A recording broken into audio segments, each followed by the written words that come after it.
देखिए, आज का दिन एक बहुत ही महत्वपूर्ण दिन है और आज जो 21वीं किश्त है, जो ये कार्यक्रम माननीय प्रधानमंत्री जी के बहुत दिल के करीब है और खासकर हमारे किसान भाइयों के ऊपर उनको केंद्र में रखते हुए ये कार्यक्रम बनाया गया है, जहां पर लगभग 18,000 करोड़ रुपए की राशि 9 करोड़ किसान भाइयों को पूरे देश के अंदर देने का काम हुआ है और कैथल हलके के अंदर ही लगभग 90,000 किसानों को इसका फ़ायदा मिलेगा।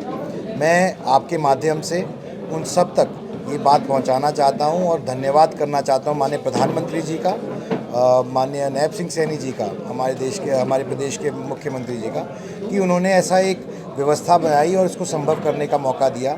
और माननीय प्रधानमंत्री जी की सोच में हमेशा से हमारे किसान भाई हमेशा से उनकी सोच के केंद्र में रहते हैं और एक सकारात्मक सोच के तहत उन्होंने हमेशा नीतियां गठित करने का काम किया है, चाहे वो सीधे तौर पर डायरेक्ट बेनिफिट ट्रांसफ़र करना हो कि खाते में सीधे पैसे किसान भाइयों बहनों के सीधे जा सके, या फिर ये जो इंस्टॉलमेंट जो अभी 21वीं इंस्टॉलमेंट गई है, ये हर इंस्टॉलमेंट बहुत कारगर साबित होती है, क्योंकि कहीं ना कहीं ऐसे मौके पर जब किसान भाइयों बहनों को उसकी ज़रूरत होती है, ये पैसा उनके काम आ जाता है।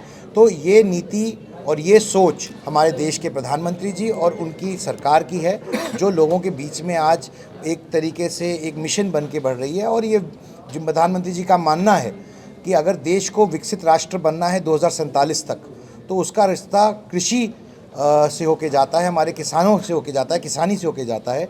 इसलिए अगर किसान सक्षम होगा, किसानी सक्षम होएगी, तो राष्ट्र सक्षम होगा और आगे बढ़ चढ़ के हमारे देश की विकसित होने की आधारशिला है वो रखने का काम करेगा। सर, जिस तरह से जीरो स्टबल बर्निंग कम हुई है, पराली की मंडियां लग रही है, इसके अलावा ऑर्गेनिक खेती हो रही है, देखिए, इसमें पूरे हरियाणा के किसानों का मैं धन्यवाद करना चाहता हूं, विशेष तौर पे कैथल के किसानों का धन्यवाद करना चाहता हूं, जिन्होंने एक बहुत ही सकारात्मक भूमिका निभाई है। और इस बार जो मुझे जानकारी मिली है कि 180 के वनस्पत पिछले साल सिर्फ 9 ऐसे पराली जलने के मामले आए हैं। आपने ये बात तो लोकसभा में उठाने की बात बिल्कुल, मैं ये बात लोकसभा में ज़रूर उठाऊंगा। ये मेरा प्रदेश है और मेरे प्रदेश के किसान एक बहुत ही महत्वपूर्ण योगदान दे रहे हैं, अहम योगदान दे रहे हैं, ताकि इसमें जो पोल्यूशन की परिस्थितियां हैं, चाहे वो दिल्ली की हों, चाहे किसी और राज्य की हों, उसके ऊपर नियंत्रण पाया जा सके और कंट्रोल किया जा सके। और इसके लिए वह बधाई के पात्र हैं हमारे सब लोग, हमारे शेष नेतृत्व, हमारे अधिकारीगण, विभिन्न विभाग और किसान भाई बहन, जो मिलजुल के उन्होंने ये संभव कर पाए। कोई एक आदमी नहीं कर पाता है और इसको एक मिशन के तौर पे पूरे हरियाणा में लेके जाएं, ताकि हम इसका एक ऐसा एग्जाम्पल, एक ऐसा उदाहरण पूरे देश में प्रस्तुत कर सके, जिसकी का बखान भी हो और साथ साथ जो एक तरीके से एक नया रोल मॉडल बनाया है उसके बारे में पूरे देश को जानकारी प्राप्त हो। एग्जाम्पल बनेगा। हाँ बिल्कुल, क्यों नहीं बनना चाहिए, ऐसा एग्जाम्पल होना चाहिए।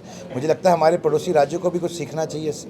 सांसद जी, जैसे हर राज्य में हार के बाद कांग्रेस वाले वोट चोरी की बात करते हैं, अब भी कल प्रदर्शन किया जा रहा है। देखो जी, मैं तो सिर्फ ये कहूँगा कि कांग्रेस अपना मन पक्का कर ले कि वे चाहते क्या हैं।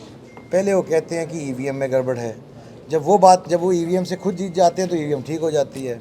फिर वो कहते हैं वोट चोरी हुई। अगर वोट चोरी हुई तो जिन राज्यों में वो जीते हैं वहाँ वोट चोरी हुई कि नहीं हुई।